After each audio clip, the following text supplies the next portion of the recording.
नमस्कार। PP news line में एक बार फिर आपका स्वागत है और मैं हूं हर्षपाल गुप्ता। कुछ दिन पहले जिस तरह से बन टोल प्लाज़ा पर ट्रक में छिपकर 4 आतंकवादी एक बड़े असले के साथ कश्मीर में घुसने की कोशिश कर रहे थे, हमारे जवानों ने उन्हें टोल प्लाज़ा पर ही ढेर कर दिया। तब से एक हड़कंप मच गया कि सीमा पार करके किस तरह से इतने असले के साथ नेशनल हाईवे पहुँचे और नेशनल हाईवे पर ट्रक में सवार होकर, जो ट्रक पहले ही उनके लिए एक बंकर के रूप में तैयार था, उस बंकर रूपी ट्रक में बैठकर कश्मीर जाने के लिए निकल पड़े। माधोपुर से लेकर जम्मू तक एक ऐसी राष्ट्रीय राजमार्ग है जिसके ऊपर हमेशा निगरानी रहती है और बहुत सी रास्ते में ऐसी जगह पड़ती हैं जिन्हें हम सैनिक ठिकाने कह सकते हैं या सेना के लिए बहुत ही इम्पोर्टेंट जगह है। इस सारी हड़कंप के बाद तलाशी अभियान शुरू हुआ और बाद में अंतर्राष्ट्रीय सीमा पर एक सुरंग पाई गई जो 150 मीटर लंबी थी, जो पाकिस्तान से शुरू होती थी और भारत में प्रवेश करते थे। और यही कहा जा रहा है कि आतंकवादी अपने असले के साथ इस सुरंग द्वारा ही भारत में प्रवेश किया। ये बहुत ही बड़ी बात है और आश्चर्य की बात है और बहुत बड़ा प्रश्न चिन्ह इस पर लगता है। इतनी राइफल्स और सब कुछ उठाकर पहले तो सुरंग से बाहर आना, फिर सुरंग से राष्ट्रीय राजमार्ग पर जाना, वहाँ से ट्रक में बैठना, या ट्रक हो सकता है उन्हें वहीं पास के किसी गांव में खड़ा मिला हो। ये सब चीज़ें ऐसी है जो बहुत ही सोचने पर हमें मजबूर कर देती है कि ये इस एरिया में हमेशा गश्त बहुत तेज रहती है। यहाँ पर सीमा सुरक्षा बल, जम्मू कश्मीर की पुलिस और दूसरी सारी सिक्योरिटीज़ जो हैं यहाँ पे टाइट रहती हैं। फिर ये किस तरह इस सुरंग से बाहर आ गए? और सबसे बड़ी बात यह है कि ये सुरंग पहली बार नहीं, ये चौथी बार सुरंग मिली है जिसमें से आतंकवादी निकले हैं। सुरंग रातों रात बनकर तैयार नहीं हो जाती। 150 मीटर लंबी सुरंग जो बनी है उसमें समय लगा होगा और हो सकता है इस तरफ भी उनके कुछ आदमी ऐसे हों जो इसकी निगरानी कर रहे हो, ताकि इस तरफ कोई उन्हें देख पाए तो उन्हें इशारा कर दें, जो उन्हें पता चल जाए।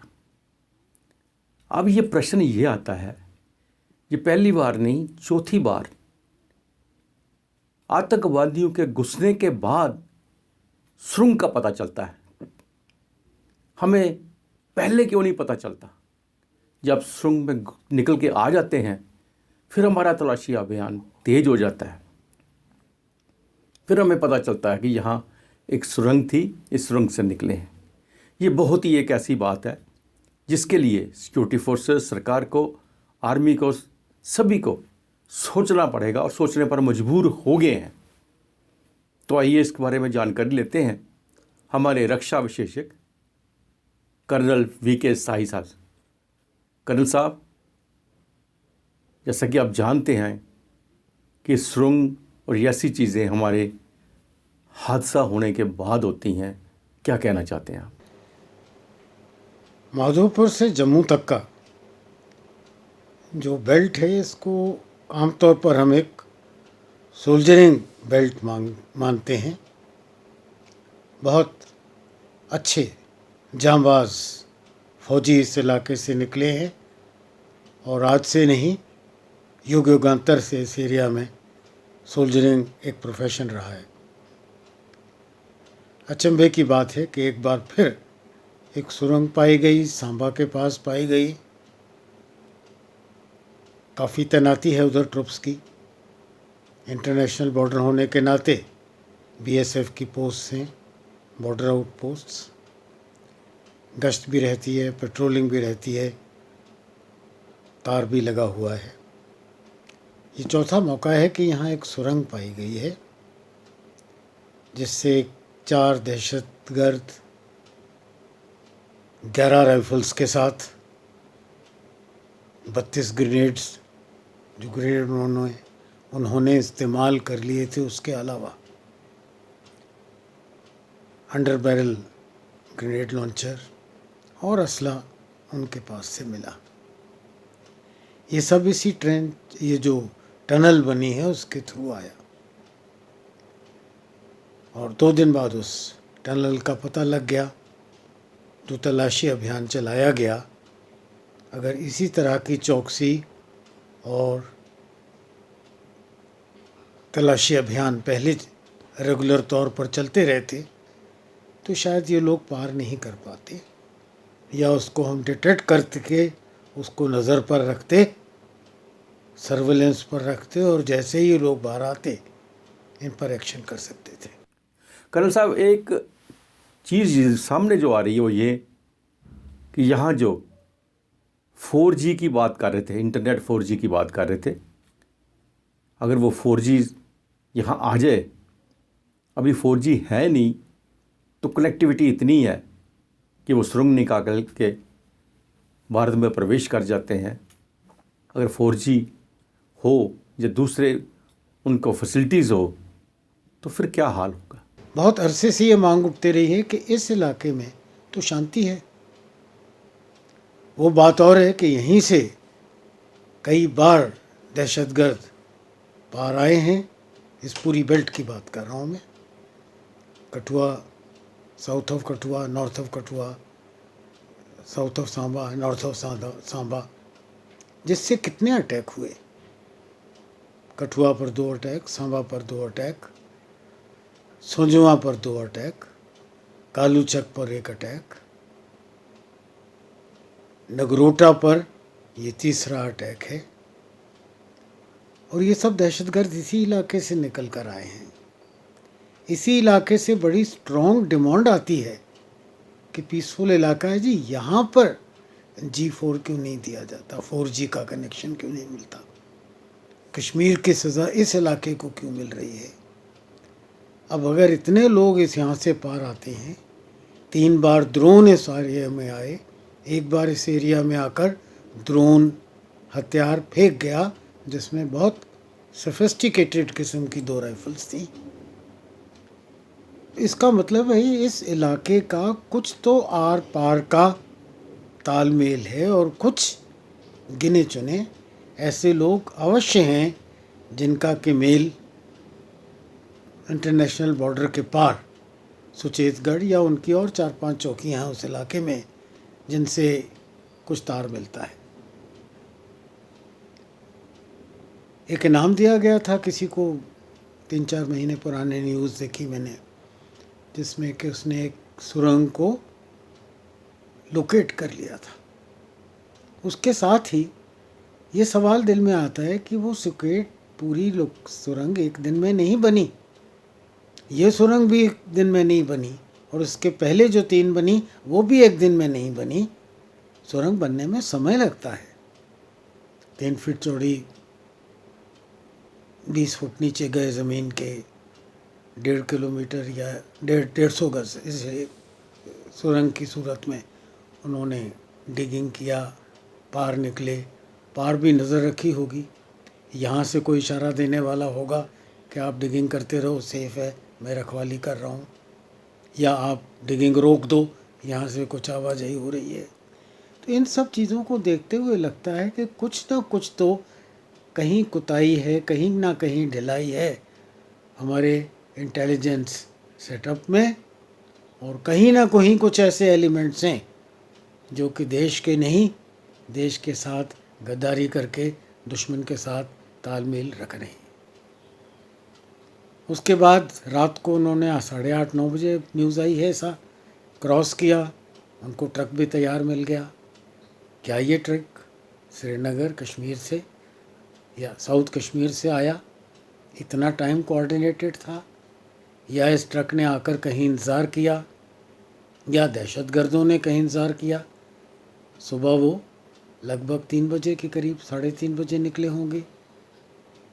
8:30 से 3 बजे तक, ट्रक मिलने तक उनको गाइडेंस भी दिया गया, शायद उनको कुछ रिफ़्रेश होने के लिए खाना पीना चाय भी दिया गया होगा। इन सब सी चीज़ों को सोच कर लगता है कि हमारे सिक्योरिटी तंत्र को बहुत ज़्यादा होशियार होने की ज़रूरत है, और वो कमांडर्स आर्मी के या सीआरपीएफ के या बीएसएफ के जिनकी ज़िम्मेवारी है, या जेकेपी के जिनकी इस पूरे इलाके पे नज़र रखने की ज़िम्मेवारी है, उनको कुछ मेरे ख़्याल अधिक सचेत होने की आवश्यकता है। 4G की डिमांड भी मैंने कई बार देखी कि यहाँ से आवाज़ें उठती हैं, ये तो पीसफुल इलाका है, यहाँ सज़ा क्यों। कितने हादसे मैंने गिनाए, और अभी ऐसे भी कुछ दहशतगर्द होंगे जो कि निकल गए होंगे, जो पकड़े नहीं गए होंगे। इन सब बातों पर बड़ी गंभीरता से सोचने की आवश्यकता है, बहुत गंभीरता से नज़र रखने की आवश्यकता है। शायद सिक्योरिटी तंत्र को चौकन्ना भी होना चाहिए, और सर्वेलेंस के जो मॉडर्न तरीके हैं इज़राइल ने बहुत रखे हैं, उनके साथ भी यही समस्या लगातार बनी रहती है। तो सलाह मशवरा करें और इस तंत्र को इकट्ठा करें, वरना जैसे हमने पुलवामा में एक बड़ी भारी कीमत चुकाई थी, मैं नहीं चाहता इस तरह की कोई कीमत हमें फिर चुकानी पड़े। कोई देशवासी ऐसा नहीं चाहता, कोई सुरक्षा एजेंसी हमारी ऐसा नहीं चाहती। सावधानी की आवश्यकता है। एक पुराने फौजी के नाते मैं एक बार चौकन्ना करते हुए रिक्वेस्ट कर सकता हूँ कि जागने की ज़रूरत है। देश तुम्हारे हवाले है भाइयों, जागो, जाग जाओ। जय हिंद, जय भारत। कर्नल साहब, ये तो एक पक्ष रहा। दूसरा पक्ष ये है कि हमने पहले भी कहा था, और एक बहुत बड़ी डिमांड भी है कि लखनपुर से लेके कश्मीर तक रास्ते में जगह जगह फुल बॉडी ट्रक स्कैनर होना चाहिए। वो नहीं लगे। अगर वो होते तो हो सकता है इन हादसों से बच सकते। इतने ज़्यादा ट्रक इस इलाके पर इस रोड पर आते हैं और चेक पॉइंट से, चौकियों से गुज़रते हैं, टोल्स प्लाज़ा बने उनसे गुज़रते हैं। उन सब की 100% फिज़िकल चेकिंग, ग्राउंड चेकिंग शायद इतना आसान काम नहीं है। कब से डिमांड दी जा रही है कि फुल ट्रक बॉडी स्कैनर्स की यहाँ ज़रूरत है। हर बार इस डिमांड को मान लिया जाता है। क्या हमारे ब्यूरोक्रेसी में या हमारे प्रोविज़न जहाँ से भी ये होना है, उस तंत्र में भी कहीं ऐसी कोई रुकावट तो नहीं है जो चाहते हैं कि इस तरह का स्कैनर ना आए, डिलेड आए, जितना डिले कर सकें करें, ताकि एक फ्री रन दहशतगर्दों को और पाकिस्तान बैठे उनके आकाओं को मिलता रहे। ये एक और मसला है जिस पर के ध्यान देने की ज़रूरत है, आवश्यकता है। पिन पॉइंट किया जाए किसकी वजह से आफ्टर ऑल ये स्कैनर्स का प्रोविज़न रुका हुआ है, कहाँ रुका हुआ है, क्यों रुका हुआ है, और कुछ तो सख्त कदम उठाने पड़ेंगे हमें जान और माल की रक्षा के लिए और शांति बनाए रखने के लिए। कर्नल साहब, पीपी न्यूज़ लाइन से बात करने के लिए आपका बहुत बहुत धन्यवाद। आज के लिए बस इतना ही। नमस्कार।